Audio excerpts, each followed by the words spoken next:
Another Bitcoin D configuration option to think about is txindex. So what that does is as it's processing all the incoming blocks, it'll build an index, which is basically just a sorted data structure that makes it easy for the node to look up previous transactions. Um, so the reason you might want to consider having indexing on is, first of all, it's required for running a Lightning node on top of your Bitcoin node, as far as I understand. And then it also enables you to do arbitrary Bitcoin transaction lookups once you're fully synced. So that's different from if you add a wallet to your node, the wallet can look up all of its own related transactions, but you won't be able to find any information about other people's existing transactions. Like, let's say you wanted to audit uh, someone who's claiming like, oh, I donated this Bitcoin to this charity, and here's my transaction.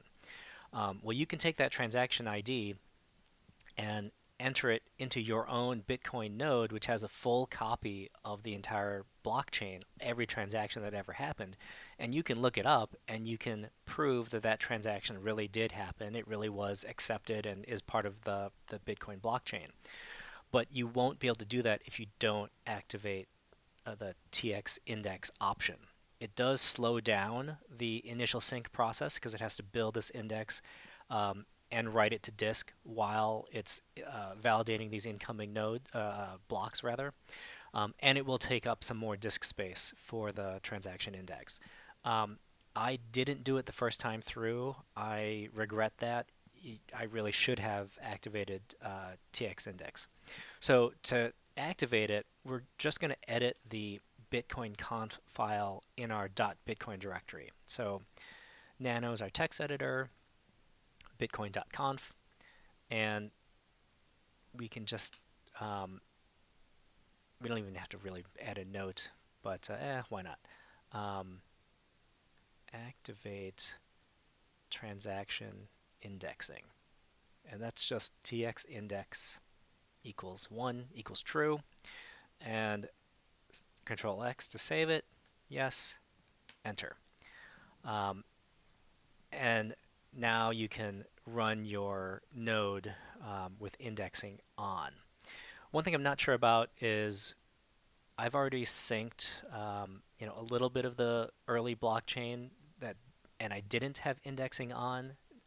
As I turn it on now and restart my node, I'm not sure if it, what implication that has.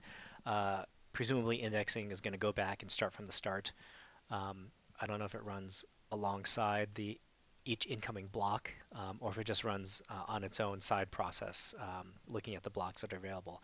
But at any rate, we now have indexing set on, so our total sync with the blockchain will be a little slower. It'll take up a little more hard drive space or SSD space, but probably a good idea to have that added to your Bitcoin.conf configuration.